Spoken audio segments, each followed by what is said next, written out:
ears just like this and cup them behind her ears just like that. So now my voice for me is much more acute in my hearing, and also everything that's going on behind me is not as muffled. Now we're gonna try this again.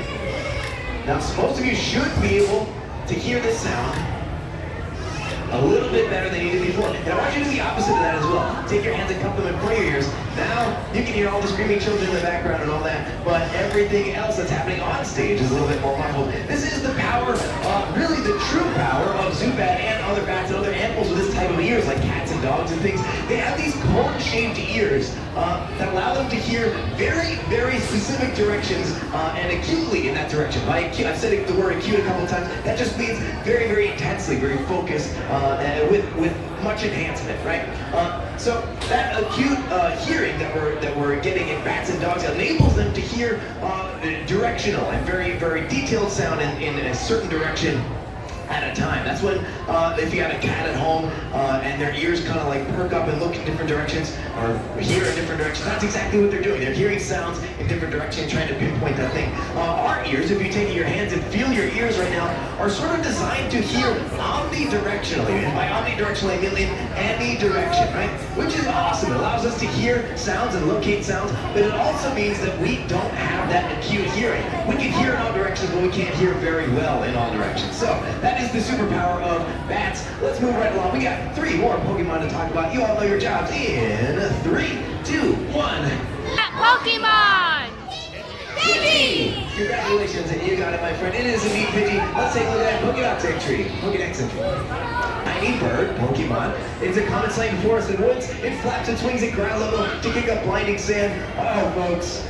I'm seeing a pattern here. This is just an animal. This is really, it's just like a bird. It's like a falcon or sparrow or something in between there. Right? This is just a bird, right? So let's take a look at how birds and other animals and other human-made objects fly. For example, airplanes. Airplanes fly because of air.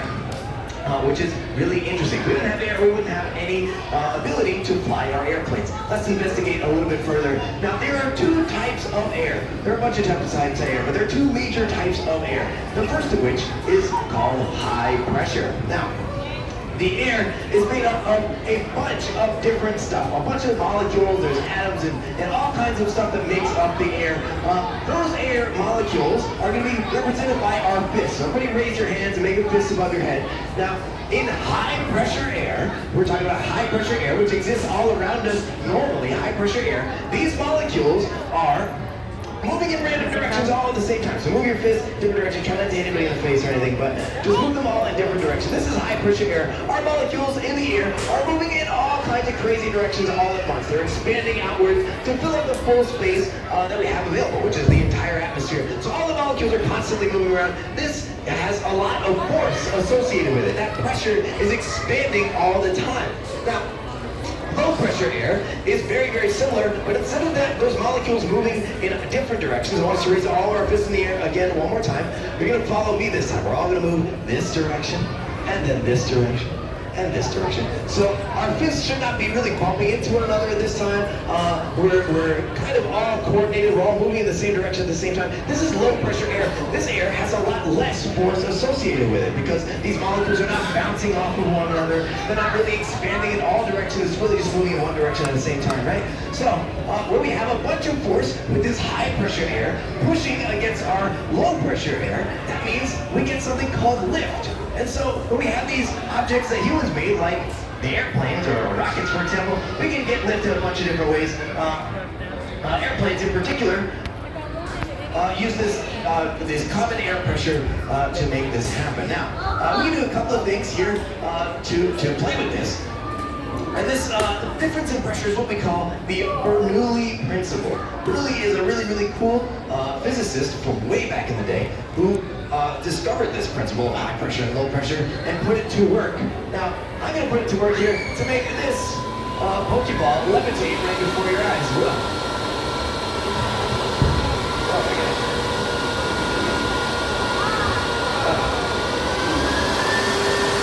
Just like this. Very good. I can make this Pokeball levitate way over there in the air. I've got it trapped in this area of low pressure. Just like so. I'm going to take it over here. Awesome. leaf blower is able to create an area of low pressure because all of this air is moving in the same direction at the same time. So this low pressure air is creating a little column where there's not much force associated with it. And then, like I said earlier, all the air around us is high pressure. So it's pushing inwards on this area of low pressure, creating a little, basically a little trap for this beach ball to sit inside of, which is very, very cool. It's just an example of how brutally the principle works, and how air pressure works, and how Pidgey flies. So, you got all 3 Pokemon here, but like I said, You're not going to talk about that one being a monk? Something special for you. We got 2 more Pokemon to go over, so let's take a deep dive. Here we go. You all know your jobs in 3, 2, 1. Who's that Pokemon? There we go. Finally, what is that thing? I don't know. This is awesome. Alright, so Hypno is a hypnosis Pokemon. If you lock eyes with it, it will try to hypnotize you. It's best to close your eyes quickly before being hypnotized. Now, what I want you to do today, I'm going to take this Gyarados right here, and I want you to stare deeply into its eyes, just like this. You're getting sleepy. It's been a long day at the Science Center. My adults are very tired. My kids are very wired. You're getting sleepy. No, I'm just kidding. I cannot actually hypnotize you. I don't know if it's real or if it's ethical, but regardless, I can mess you with your brains in other ways, right? So we're going to take a look at some optical illusions and see how your brains work with that. So this here is what we call an after image. I'm going to describe the image and then we'll work through this optical illusion together. So you see a gray box here. This gray is a particular type of gray called middle gray or neutral gray.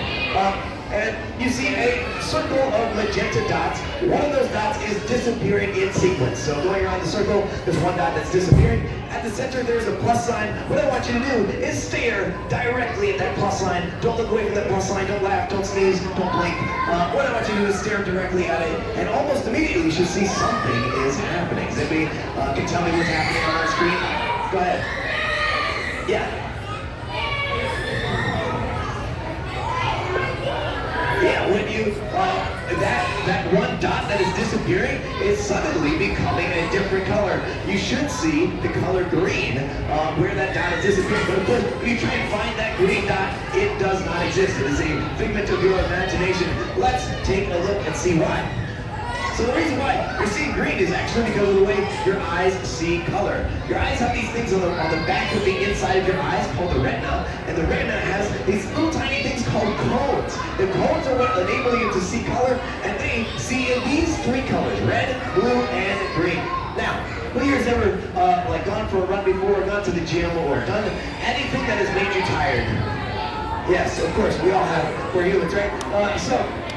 When you do something that is strenuous, when you work your body like that, you get tired. Your arms and your legs and your muscles, they don't want to work anymore. That's how it goes. You work for a little bit and then you get tired. Your eyes work in a very similar way. When you stare at a very intense color, like magenta, for example, you're using the red and the blue cones in your eyes. And combine them, it's magenta!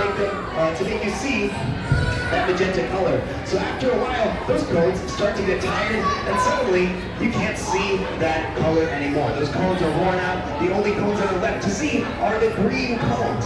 With this neutral gray background is very, very important for this because it is made up of all 3 of those colors. This neutral gray. So your eyes are seeing or using all 3 of those cones in order to see those colors, and that neutral gray enables us to see the green color. It's very, very cool. We're going to take this one step further, another type of after image. I'm going to show you an inverted image of the Science Center in just a moment. This black and white image will flip to an inverted color image. Go ahead and stare at that white dot at the center. This one takes about 30 or 45 seconds. We're going to stare at this inverted color. Like I said, this is working the same exact way as before. Our cones in our eyes are seeing various colors. And as we are wearing out, seeing these colors which are inverted, we are eventually going to see just the natural colors as this flips away. So you should have seen it, it goes away almost instantly. We're going to do it one more time. This is going to be an inverted image. When it flips to black and white, you will see the true colors of this image. The content will be like a bright green because this picture was taken in the 90s.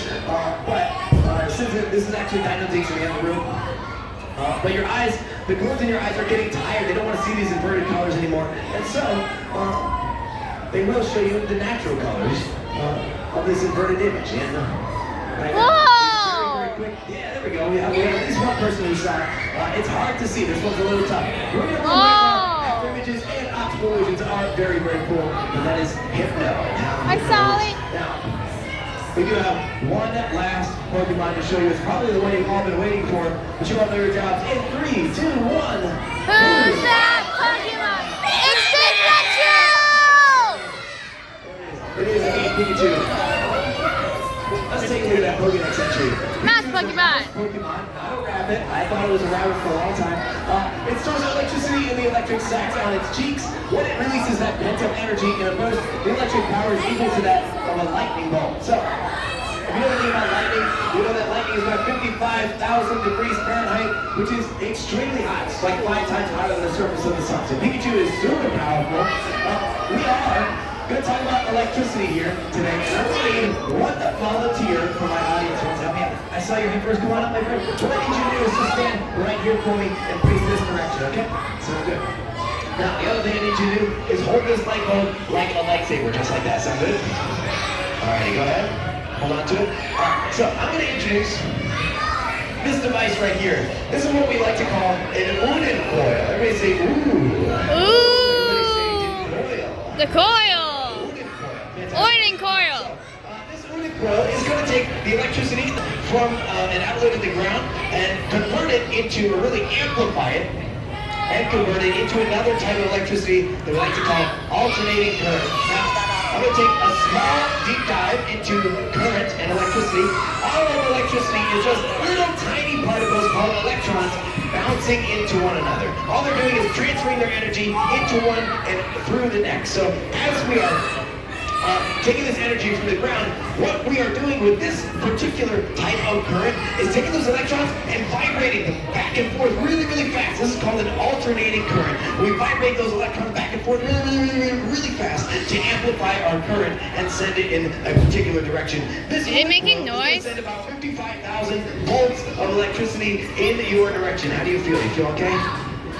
Good. You're confident. You're ready. I promise you will be okay. I promise my young friend will be okay. So, what I want to do is have you point that directly in my direction. Fantastic. Perfect. Amazing. And I'm also going to lower the light too.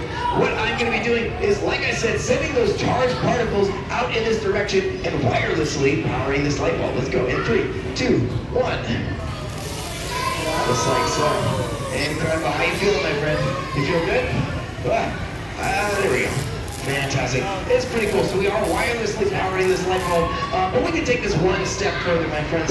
I can pass this electricity not only through the light bulb, but through the light bulb over your body and into another electrical source here. I have a bunch of light up balls here. What I want you to do is hold this with your left hand, and with your right hand, place it directly on this bulb. Okay, sound good? Awesome. Alright, we're going to do the same thing. I want you to point that lightsaber right at me. Fantastic. Here we go. In 3, 2, 1. Just like so.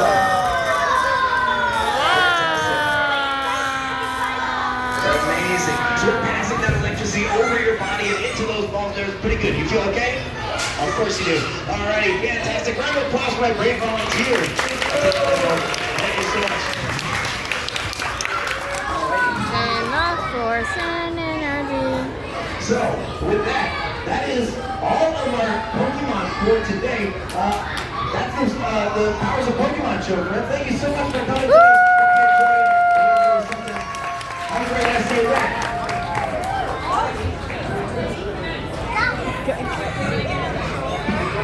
Bye bye, everyone. Should I talk to him and tell him what he got wrong?